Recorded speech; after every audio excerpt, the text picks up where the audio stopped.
Baik, Assalamualaikum warahmatullahi wabarakatuh. Shalom Om Swastiastu, Namo Buddhaya, Salam Kebajikan bagi kita semua. Di sini kami akan mempresentasikan hasil proyek kami yang berjudul Prediksi Cuaca via Azure Maps, mata kuliah Blockchain and Cloud Computing, create by kelompok 1B, Voltaix. Dengan saya, Ayu Adinda Putri Nabila, dan rekan saya ada Kang Fauzan Adityo, ada Kang Dika Nurholis, ada Kang Dimas Bayu Anggoro, ada Kang Agan, dan ada Kang Rizky Prasetya. Di sini kami akan memaparkan 8 poin. Yang pertama ada identifikasi masalah, yang kedua ada solusi yang diusulkan, yang ketiga ada analisis SWOT terhadap proyek, yang keempat ada langkah-langkah pembuatan proyek, yang kelima ada demo prototipe, yang keenam ada rencana implementasi, yang ketujuh ada Q&A, dan yang ke-8 ada kesimpulan. Selanjutnya akan dipaparkan oleh rekan saya, Kang Fauzan, dipersilakan. Baik, terima kasih untuk Teh Ayu. Untuk selanjutnya akan dipaparkan oleh saya. Pembahasan yang pertama yaitu identifikasi masalah. Nah, dari identifikasi masalah yang kami dapatkan, ada beberapa poin yang kami dapatkan. Yang pertama itu akurasi prediksi cuaca. Akurasi prediksi cuaca ini banyak yang tidak akurat, yang dapat berdampak pada berbagai sektor, seperti pertanian, transportasi, dan perencanaan acara. Kemudian ada data real time. Data real time membutuhkan akses ke data cuaca real time yang dapat diandalkan untuk memberikan prediksi yang tepat waktu. Kemudian integrasi data, masih banyak kesulitan, sistem masih banyak yang kesulitan dalam mengintegrasikan data cuaca dengan sistem lain, seperti aplikasi seluler atau sistem manajemen informasi. Kemudian ada visualisasi data. Nah, masih banyak yang tidak efektif memvisualisasikan data cuaca kepada pengguna akhir. Kemudian ada skalabilitas. Sistem prediksi cuaca harus dapat menangani peningkatan jumlah pengguna dan volume data tanpa penurunan kinerja. Kemudian ada aksesibilitas, yaitu menyediakan data cuaca yang mudah diakses oleh pengguna dengan berbagai perangkat dan tingkat keahlian teknis. Selanjutnya, setelah mengidentifikasi masalah, kelompok kami menemukan solusi. Nah, berikut adalah solusi yang kami usulkan. Yang pertama itu pemanfaatan Azure Maps dan Azure Weather Service. Azure Maps sendiri yaitu untuk memvisualisasikan data cuaca pada peta interaktif. Azure Maps menyediakan API yang memungkinkan integrasi data cuaca ke dalam aplikasi Anda. Kemudian Azure Weather Service yaitu layanan cuaca dari Azure untuk mendapatkan data cuaca real time dan prediksi yang akurat. Kemudian berikut adalah arsitektur sistem dari solusi yang kami usulkan. Yang pertama adalah ada data collection and integration, yaitu menggunakan Azure Weather Service untuk mengambil data cuaca secara real time dan prediksi cuaca. Kemudian integrasikan data cuaca dengan sistem back-end menggunakan Postman untuk pemrosesan data otomatis. Kemudian poin keduanya dari arsitektur sistem kami yaitu visualization and user interface. Integrasikan Azure Maps untuk memvisualisasikan data cuaca pada peta interaktif yang dapat diakses melalui aplikasi web atau mobil. Untuk analisis SWOT dan terhadap proyek ini akan dipaparkan oleh Kang Rizky. Untuk Kang Rizky dipersilakan. Baik, izin masuk. Untuk yang analisis SWOT terhadap proyek, yang pertama untuk strength-nya yaitu akurasi data, infrastruktur cloud yang kuat, integrasi yang mudah, visualisasi data, serta dukungan teknologi dan keamanan. Untuk weakness-nya sendiri yaitu ketergantungan pada layanan Azure, biaya, kebutuhan dan keahlian teknis, serta kompleksitas pengembangan. Untuk opportunities-nya yaitu peningkatan permintaan, ekspansi pasar, inovasi layanan tambahan, serta kerjasama dengan institusi. Dan untuk threat-nya sendiri yaitu persaingan, perubahan regulasi, risiko teknologi, serta perubahan iklim. Dan untuk selanjutnya akan dipaparkan oleh Kang Dimas. Oke, terima kasih Kang Rizky. Izin masuk. Kali ini kita setelah poin-poin yang dipaparkan oleh rekan saya, kami memutuskan untuk membuat prediksi cuaca via Azure Maps. Di sini saya akan menjelaskan langkah-langkahnya. Yang pertama di sini kita harus membuat akun Azure. Setelah membuat akun Azure, lalu kita membuat Azure Maps.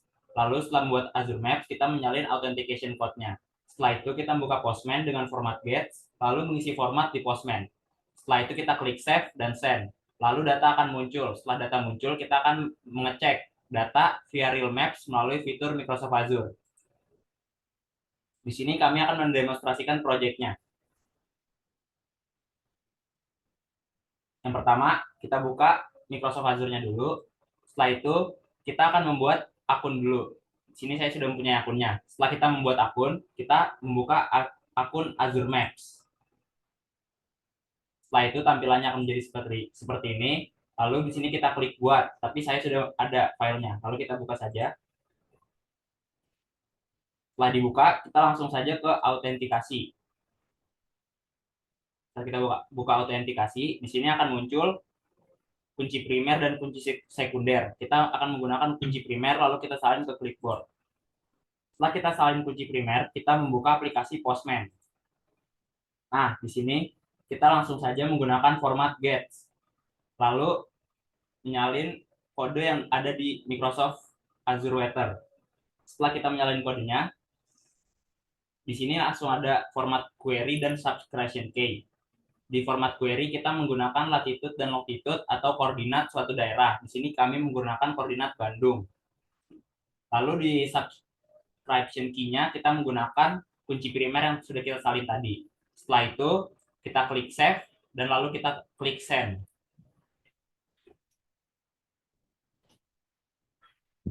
Dan di sini akan muncul datasetnya. Lalu selanjutnya akan dilanjutkan oleh Kang Dika. Baik, terima kasih Kang Dimas. Jadi untuk menegaskan kembali, jadi kami membuat prediksi cuaca ya. Di sini kami mengambil banyak dataset sebenarnya, cuman di sini kami juga mengambil dataset dari Microsoft Weather Service, di mana kita mengambil dataset dari Microsoft. Ini terlihat dari linknya https://microsoft.com. Nah, untuk format pembuatan dari Postman sendiri sebenarnya dari awal nanti tampilan Postman itu kan kosong. Nah, di sana nanti kita tinggal pilih format yang akan kita buat. Di sini untuk proyek kami, kita memakai format Gets. Nantinya dari hasil yang kita ambil dataset itu kita copy paste saja di sini menggunakan data atlasmicrosoft.com. Setelah itu apa saja yang diperlukan untuk mengecek data? Yang pertama itu yang jelas itu query ya. Query itu penting banget karena di sini kita akan mengecek data daerah mana gitu. Untuk query sendiri itu longitude dan latitude dari suatu daerah atau suatu belahan dunia. Ini kita bisa ngecek dari mana saja sebenarnya. Nah, cuma di sini dalam demonstrasi kami memakai data atau wilayah dari Bandung, di mana di sini longitude Bandung terlihat wilayah dan juga latitude-nya. Nah, untuk subscription key itu tadi yang tadi dijelaskan oleh Kang Dimas itu dari Azure Map sendiri, dari mana? Itu dari autentikasi. Kita bisa memilih primary dan secondary key yang paling penting, tapi yang paling penting ialah kita yang udah buat Azure Map dulu. Nantinya kita mengambil data dari tersebut juga. Jadi ketika misalkan kita udah ada kode query dan juga ada kode dari Azure Map tadi yang telah kita dapatkan, ya akan keluarlah data. Di sini terlihat data dari Bandung malam ini itu sekitar 24,7 derajat Celcius dan juga real field temperaturnya itu 28,2 derajat Celcius. Nah, sebenarnya kita selain daripada bisa mengecek dari pihak Postmap dan juga pihak ke query dan API tadi, kita juga bisa mengecek langsung dari Maps yang memang kami telah pertimbangkan di resources ini. Ini juga salah satu resources luar biasa yang telah disediakan oleh Microsoft Map. Kita bisa langsung mengecek saja, Kang. Nah, ini kita bisa langsung melihat daerah Bandung. Kita peroleh nih, daerah Bandung ternyata pada malam ini pukul setengah 8 malam, kurang lebih itu memiliki suhu 24,7 derajat Celcius dengan real feel-nya itu 28,2 derajat Celcius dengan kondisi langit itu sebagian berawan. Nah, di sini juga kita bisa melihat banyak suhu dari berbagai daerah dan wilayah gitu. Ini salah satu resources yang kami pakai juga. Dan contohnya di Sumedang, kita bisa mengecek ternyata di Sumedang 23,1 derajat. Bisa di back dulu, back ke Postman lagi, Kang. Oke, sebenarnya selain daripada kami menawarkan proyek kami yaitu prediksi cuaca secara real time, itu kami juga menawarkan banyak fitur yang telah kami buat di proyek ini. Di sini juga kami bisa mengecek misalkan prediksi cuaca untuk satu hari ke depan, atau bahkan beberapa menit ke depan, atau bahkan kita juga bisa mengecek beberapa hari atau beberapa tahun, 10 tahun terakhir. Ini juga pihak resources dari Azure Map. Nah, selain daripada itu, kami juga membuat fitur di mana itu bisa membuat suatu peringatan untuk cuaca yang buruk pada suatu daerah dan sebagainya. Yang paling penting ialah kuncinya kita harus punya akun Azure, resources dari Azure, terus juga dari Azure Maps. Nah, yang penting itu separation key-nya sama query yang kita cek. Tapi kalau misalkan beda fitur, nanti paling yang diganti ialah dari format gets-nya, di mana di bagian kanannya itu nanti ada sedikit perubahan. Di sini kan ada baca nih current condition. Nah, terlihat current condition. Nah, nanti kalau misalkan kita mau ngecek prediksi dan sebagainya, kita bisa berubah-ubah lagi tergantung dengan kebutuhan kita. Tuh. Selanjutnya, mungkin bisa langsung dilanjut ke rekan saya, Kang Agan. Kepada Kang Agan, persilakan. Oke, izin masuk. Selanjutnya ada rencana implementasi. Yang pertama, sektor pertanian. Lokasinya lahan pertanian, perkebunan, dan area pertanian terkecil. Manfaatnya membantu petani dalam menentukan waktu tanam, irigasi, dan pelindungan tanaman dari cuaca ekstrim, serta meningkatkan hasil panen dan efisien sumber daya. Yang kedua, sektor transportasi dan logistik. Lokasinya bandara, pelabuhan, jalur kereta api, dan pusat logistik. Manfaatnya mengoptimalkan rute transportasi, meningkatkan keselamatan perjalanan, dan mengurangi penundaan yang disebabkan oleh kondisi cuaca buruk. Yang ketiga, perencanaan dan manajemen kota. Lokasinya pemerintahan kota, lembaga perencanaan kota, dan pusat manajemen darurat. Manfaatnya membantu dalam perencanaan kota yang lebih baik, pengelolaan lalu lintas, dan tanggap darurat untuk bencana alam seperti banjir dan badai. Yang keempat, pariwisata dan rekreasi.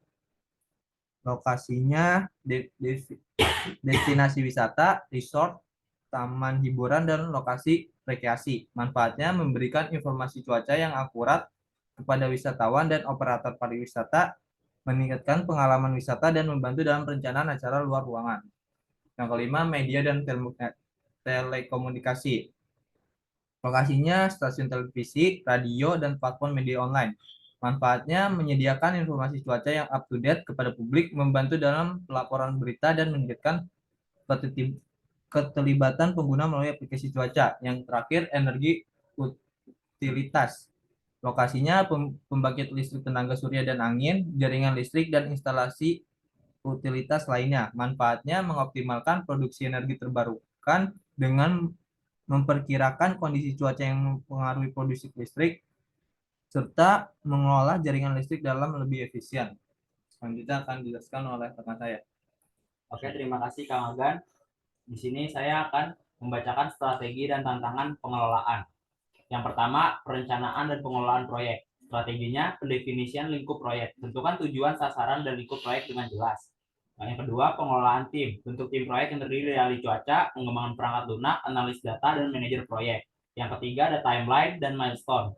Yang keempat, ada metodologi agile. Tantangannya di sini yaitu koordinasi tim. Menjaga komunikasi dan koordinasi yang efektif di antara anggota tim yang mungkin bekerja secara remote. Yang kedua, penyesuaian rencana. Mengelola perubahan dan penyesuaian rencana proyek yang mungkin diperlukan seiring dengan perkembangan proyek. Yang kedua, di sini ada pengumpulan dan integrasi data.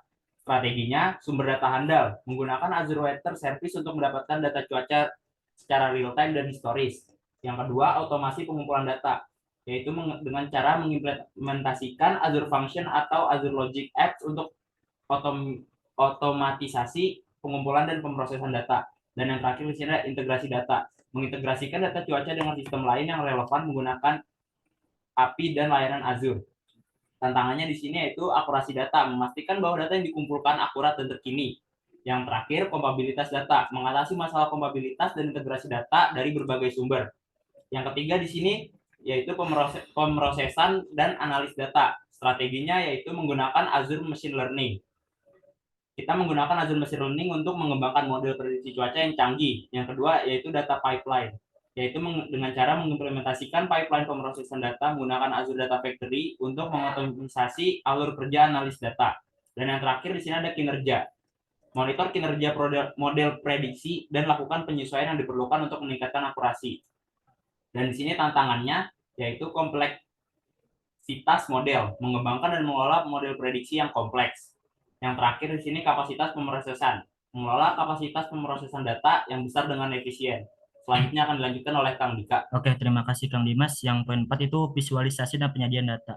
Strateginya yang pertama itu dengan mengintegrasikan dengan Azure Map. di mana nantinya Azure Map ini bakal dipakai untuk visualisasi data cuaca pada peta interaktif. Kita bisa melihat tadi salah satu contohnya.